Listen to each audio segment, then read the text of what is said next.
Hey, bienvenue sur la présentation du jeu Chronorun.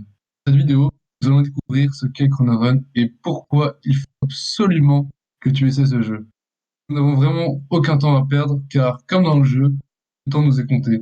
Alors c'est parti, commençons notre première partie de jeu avec Laurent. Nous voilà donc sur la page d'accueil. Pour commencer, on a une petite description du jeu Chronorun pour expliquer tout notre projet. En dessous, des explications sur les personnages qu'on peut incarner dans le jeu. Donc le premier s'appelle Anju, le deuxième c'est Lewis et le dernier s'appelle Riley. On termine la page avec une petite information sur nous les développeurs, ainsi que nos adresses mail pour nous contacter si jamais des gens remarquent des bugs. On peut monter et essayer de se connecter. D'abord, on va créer un compte. On va essayer de s'appeler Laurent, de mettre comme mot de passe Laurent aussi. Ah, ici on voit que le mot de passe est trop faible. Donc pour un meilleur mot de passe, il faut soit utiliser des types de caractères différents comme des majuscules ou quoi, ou alors utiliser des caractères spéciaux. On peut essayer de mettre 1, 2, 3 aussi derrière. Et ici, on a une autre erreur. Le site nous dit que le nom d'utilisateur est déjà utilisé, donc on va essayer de s'appeler Laurent V.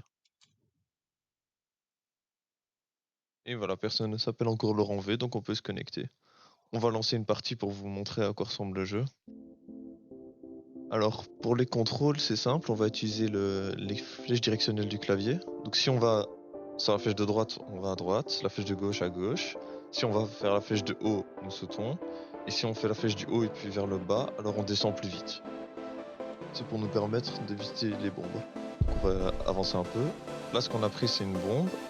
Ce qui se passe, c'est qu'on prend une bombe, le temps diminue. Et donc on perd du temps pour forcément essayer de battre notre meilleure distance. On va attraper un chronomètre pour gagner du temps. Et les plateformes bleues que vous voyez ici au-dessus nous font perdre du temps. Donc nous sommes ralentis quand nous courons.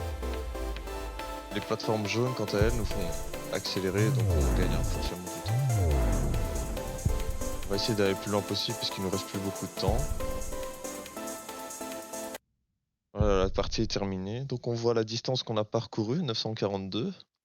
Ici c'est notre meilleure distance parce qu'on venait de créer le compte.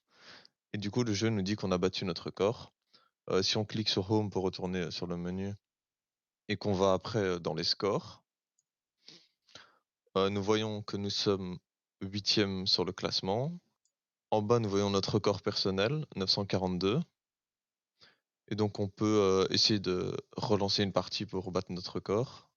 Avant de lancer, on va aller dans les options pour changer le personnage. On va prendre Riley pour l'exemple ici. Et on va relancer une partie.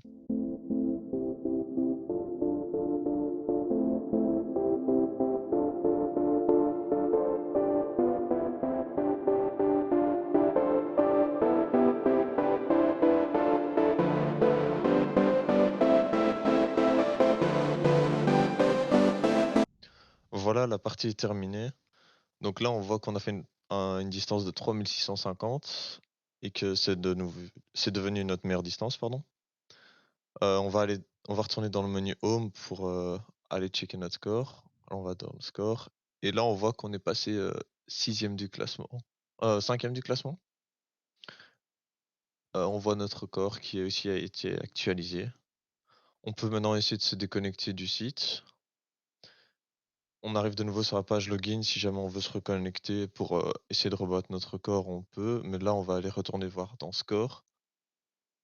Voilà, on peut, même si on n'est pas encore connecté sur le jeu, on peut quand même regarder les résultats des autres.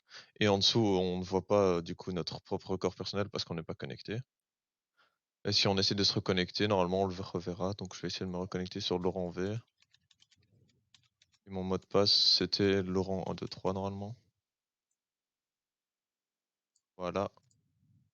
On peut retourner dans les scores. Et là, on voit bien que mon meilleur score, c'est toujours 3650. Waouh, cette première partie m'a vraiment donné envie de découvrir ce site. Mais attention, nous avons presque plus de temps.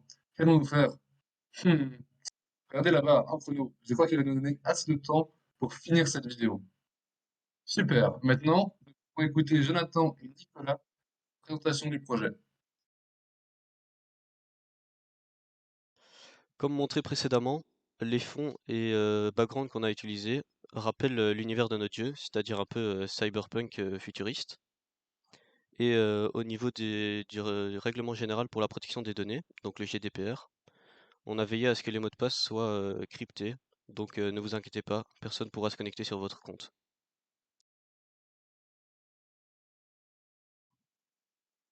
Au niveau des objectifs à atteindre, on a presque tout réussi.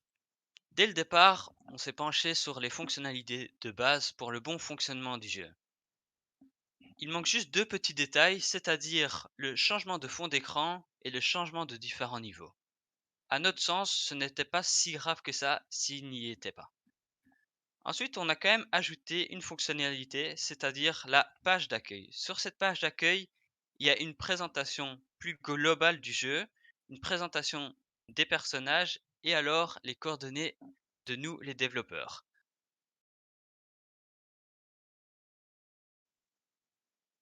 Pour les difficultés rencontrées liées au front-end, il y avait par exemple le défilement du background à l'infini. Ensuite, il y avait également la gestion de physique dans le jeu qui était sacrément dure. Les chronomètres tombaient dans le sol et on a quand même fini par savoir quel était le problème. Ensuite, pour le back-end, il fallait récupérer le score de l'utilisateur actuel et justement vérifier si son meilleur score était inférieur à celui-ci ou non, pour le changer ensuite. Alors, au niveau de Heroku, on avait une erreur qui était Internal Server Error. Elle était juste causée car il y avait un fichier index.js qui n'était pas utilisé et mal implémenté. Si vous comptez créer un jeu en Phaser comme nous, je vous conseille vivement d'aller voir sur le site de Phaser la vidéo didacticielle qui peut vous aider à comprendre les bases de Phaser. Et sinon, vous pouvez aussi aller voir dans l'onglet Exemples en haut du site, où il y a plein d'exemples sur des sujets très précis dans Phaser, qui peut également vous aider à finir votre site. Merci beaucoup à eux pour cette incroyable présentation. J'ai vraiment hâte de pouvoir commencer à jouer et m'éclater. Et ça tombe bien, car cette vidéo touche à sa fin, le chronomètre est presque épuisé. Il me reste que quelques secondes pour vous expliquer quelque chose de super important concernant ce jeu. Et cette chose qu'il ne faut absolument, mais alors là, absolument ne pas oublier, c'est